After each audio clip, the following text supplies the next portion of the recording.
Valentine का अर्थ क्या होता है? इसका सीधा अर्थ होता है वैलेंटाइन माने स्नेही। स्नेही, प्रेमी और स्नेही दोनों सेम है, तो वैलेंटाइन माने स्नेही। हम लोग कहते हैं ना, ये हमारे स्नेही है, ये हमारे स्नेही स्वजन है। अब बोलने के लिए तो बोल देते हैं, लेकिन स्नेही का मीनिंग, स्नेही की डेफिनेशन क्या है? ऐसी क्या चीज हो, ऐसी कौन सी चीज हो तो हम मान सकते हैं कि ये हमारा स्नेही है। या वैलेंटाइन, वैलेंटाइन शब्द ले लीजिए कि वैलेंटाइन कौन हो सकता है हमारा? ऐसी क्या चीज होने पर कोई व्यक्ति हमारा वैलेंटाइन हो सकता है, या हम उनको अपना वैलेंटाइन बना सकते हैं? तो हम तो वेदव्यास जी की शरण में जाएंगे, क्योंकि मुंडे मुंडे मति भिन्ना, सब लोग अपने अपने मन बुद्धि की बातें करते हैं, परंतु यहाँ पर वेदव्यास मुनि क्या कहते हैं? सो वेदव्यास मुनि वैलेंटाइन, जिसको हम स्नेही कहते हैं, उस पर उन्होंने एक श्लोक लिखा कि उन्होंने एक बहुत सुंदर श्लोक लिखा है। उन्होंने एक बहुत सुंदर बात बताई।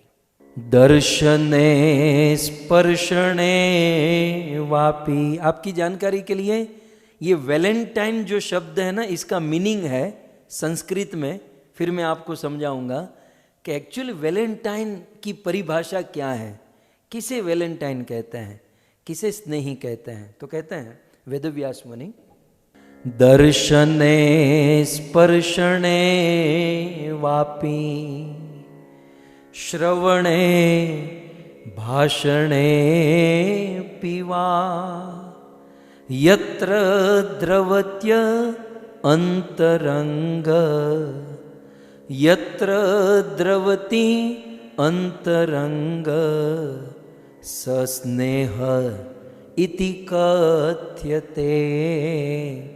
सस्नेह इति कथ्यते।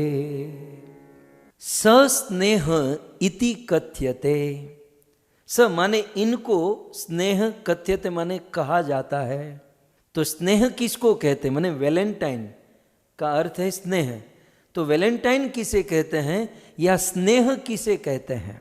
हमारी रोजिंदे जीवन में भी बोलते हैं ना, स्नेही स्वजन, स्नेही स्नेही। तो आप एग्जैक्टली समझ लीजिए स्नेह किसे कहते हैं। सो व्यास मुनि कहते हैं सबसे 3-4 पॉइंट है। सबसे पहला पॉइंट, दर्शने, स्पर्शने और श्रवणे और भाषणे, 4 चीज है। इन चारों वस्तु में यत्र द्रवते अंतरंग, यह 4 क्रिया जिसे हम अपना मानते हैं, उनके साथ ये 4 आदान प्रदान करते हुए यदि हमारा अंतरंग, हमारा चित्त, हमारा हृदय, हमारा दिल द्रवित हो जाए, तो समझो ये हमारा वैलेंटाइन है, ये हमारा स्नेही है। ये तो कल लड़की को देखा और आज वैलेंटाइन कार्ड दे दिया, हो गया हम वैलेंटाइन बन गए, ऐसा नहीं होता। थोड़ा सा समझ लीजिए वैलेंटाइन क्या है, स्नेही किसे कहते हैं। तो सबसे पहले दर्शने यत्र द्रवति अंतरंग, अपने व्यक्ति को देखकर या किसी व्यक्ति या वस्तु को देखकर हमारा चित्त द्रवित हो जाए, तो सबसे पहला है दर्शन है। जिस व्यक्ति को देखकर हमारा चित्त द्रवित हो जाए, एक, ये चारों चीज होनी चाहिए, चारों में से एक भी कम हो तो नहीं चलेगा। सो उनको देखकर, हम उन कहेंगे, उनको, ये प्रेमी बच्चे कहते हैं ना, उनको। नजरने બંધ રાખીને મેં જ્યારે તમને જોયા છે। હવે નજરને બંધ રાખીને આપણે કોઈને કઈ રીતે જોઈ શકીએ? तो ये संसार का प्रेम अंधा है। एक्चुअल प्रेम, स्नेह, वैलेंटाइन क्या है समझिए। दर्शन है, किसी को वैलेंटाइन बनाने के लिए, किसी को स्नेही बनाने के लिए देखना जरूरी है। और केवल देखना नहीं, दर्शने यत्र द्रवति अंतरंग, उनको देखकर हमारा अंतरंग, हमारा चित्त द्रवित होना चाहिए। हमारा तो क्या है ना, माने जगत में क्या है ना, कि जिसको वैलेंटाइन मानते हैं, जिसको नहीं मानते आजकल के बच्चे, तो उनको देखकर चित्त द्रवित नहीं होता, वो काम वासना, काम भावना भड़कती है। तो जिसको देखकर कामना उत्पन्न होती है वो वैलेंटाइन नहीं हो सकता, वो स्नेही नहीं। यत्र दर्शने द्रवती अंतरंग, जिसको देखकर हमारा अंतरंग, हमारा चित्त द्रवित हो जाए, गदगद हो जाए। एक दूसरा, स्पर्शणे, यत्र स्पर्शणे द्रवती अंतरंग, जिसको स्पर्श करके हमारा हृदय, हमारा चित्त द्रवित हो जाए, गदगद हो जाए। ये दूसरा।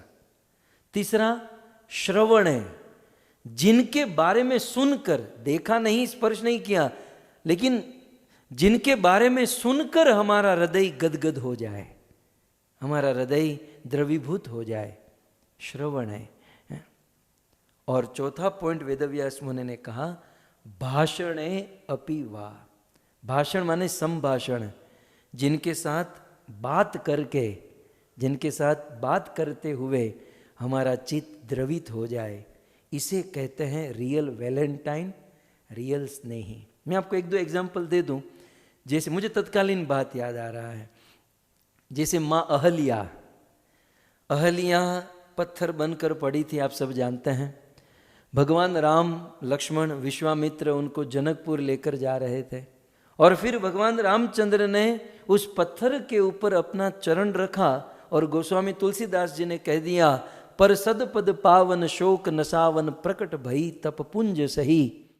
भगवान रामचंद्र के चरणों की रज स्पर्श करने मात्र से वो अहल्या जो पत्थर बनकर पड़ी थी, वो सुंदर नारी का रूप धारण कर लिया। देवी अहल्या बहुत सुंदर रूपवान स्त्री नारी बन गई, और भगवान रामचंद्र के सामने सन्मुख होई कर जोर रही, उनके सामने हाथ जोड़कर खड़ी है। लेकिन अति पुलक शरीरा, राम को देखकर अहल्या का शरीर पुलंकित हो रहा था, रोमांच, उनके रोंगटे खड़े हो रहे थे, गदगद गिरा, उनकी वाणी गदगद हो रही थी, उनका हृदय द्रवीभूत हो रहा था। ये था प्रेम, ये है प्रेम, ये है स्नेह, ये है रियल वैलेंटाइन। सो भक्तों, वैलेंटाइन का अर्थ होता है स्नेह, और स्नेह का अर्थ होता है कि जिनको देखकर, जिनको स्पर्श करके, जिनके बारे में सुनकर और जिनसे बात करके हमारा हृदय द्रवीभूत हो जाए, गदगद हो जाए, तो समझो ये हमारा स्नेही है, ये हमारा वास्तविक वैलेंटाइन है।